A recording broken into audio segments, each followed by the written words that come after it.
kapuso, ilang araw na lang at undas na. Handa na ba ang mga undas essentials nyo? At kung hindi pa, tumutok muna kayo at sisimulan natin yan dito sa ating unang hirit, ang UH Undas Project! Yes, sa segment na to, isa-isahin natin ang mga kailangan sa pagdalaw sa sementeryo.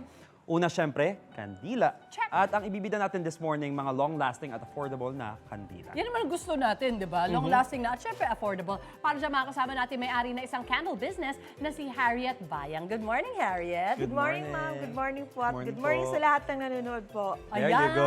Unahin natin yung long-lasting candle na kayang tumagal ng 2 days na nakasindi. Ay, wait, Wow. perfect na yun na. Yes, yes, Ano ma'am. yan? Which one Dito is that? tayo. Actually, madami po din 2 Na days. long Actually, lasting. meron pang 3 to 5 days dyan. Wow. Alright. Lalo na yung mga gel candles po. Oo. Ano po ang price Ito range yung ng gel, mga no? Ito long-lasting yung gel candles candle. natin? Yes, ma'am. Ang price range po ng gel candle, 75 to 238 per Hindi piece. na masama. Would this Yes. small one be, ito na ba yung 2 days o hindi ito yun? Kasi maliit Yan masyado. po, aabot talaga yun ng 2 days. Oh, wow! That's- So pag ganito, mas matagal. Pag ganyan, Yes mas po, matagal. yung mas mataas po, mga nasa 5 days po.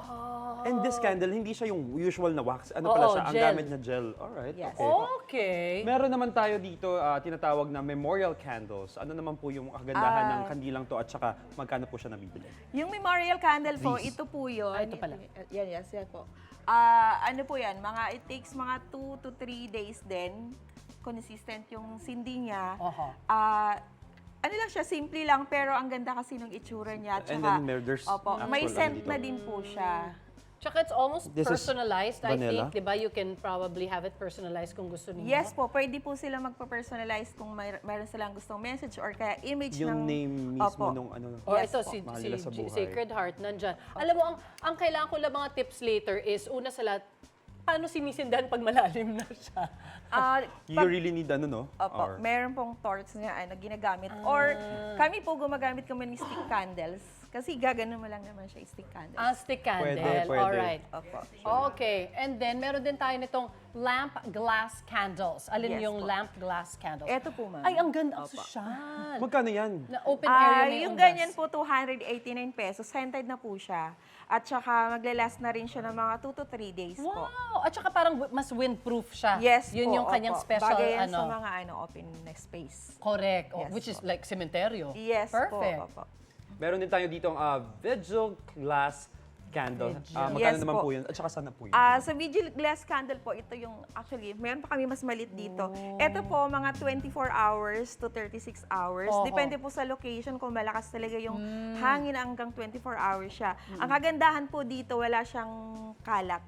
Oh, okay. Kahit mahangin, walang kalat yung... Lagay tayo dito para kita natin kung Pang-alay magkano itsura niya. natin. Opo. All right. There you go. Okay, so yan yung iba't ibang mga candles natin. Okay, I guess another question I wanted to ask. What Ay, is- wait, may pillar candles. Ito ba yun? Yes po, Ayun. Why Mas is it- malaki ang size. Magkano ang ganitong kandila at ilang oras nagagamit ito? Ito po, mga 2 days na yan. Oho. Maglalast. Ang price po niya nasa 136 po.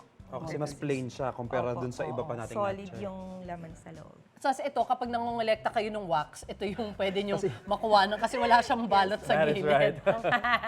There you have it. Thank you so much, Harriet. Mga Thank you kapuso, po. ay, last nga pala na tip, pag kunwari pinatay ko, tapos mataas yung wick, kailangan ba Ititrim Pinak- po ng Ititrim ko 1/4 siya. inch at least. 1/4 inch. So when you buy it and it's longer than 1/4, itrim nyo siya ng Opo. 1/4. And one thing po dun sa lamps, pwede po kayong pwedeng iuwi kasi medyo matagal, pwedeng iuwi sa bahay. Then, so the following year, pwede po nilang ipa-refill sa amin. Oh, Kasi may ganun? Yes po, nagtatanggap po kami ng pouring na That's such a magre-refill. good idea. Tsaka parang yung at least nare-recycle nyo yung Yes. lalagyan. Ang ganda-ganda naman. Ganda-ganda ng lalagyan. Sayang. Alright. O yan mga kapuso, abangan pa mga susunod naming ibibida dito sa ating UH Ondas Project para maging ready kayo lalo na sa pagdalaw nyo sa mga mahal na buhay. Mahal sa buhay ngayong undas. Magbabalik po ang unang hirit. Mga sumakabilang buhay. Dami nating options para pwede Oo. for this Ito ang ganda nito kasi pwede yung Wait! Wait, wait, wait! Wait lang! Huwag mo muna i-close. Mag-subscribe ka na muna sa GMA Public Affairs YouTube channel para lagi kang una sa mga latest kwento at balita. I-follow mo na rin ang official social media pages ng Unang Hirit. Thank you. O sige na,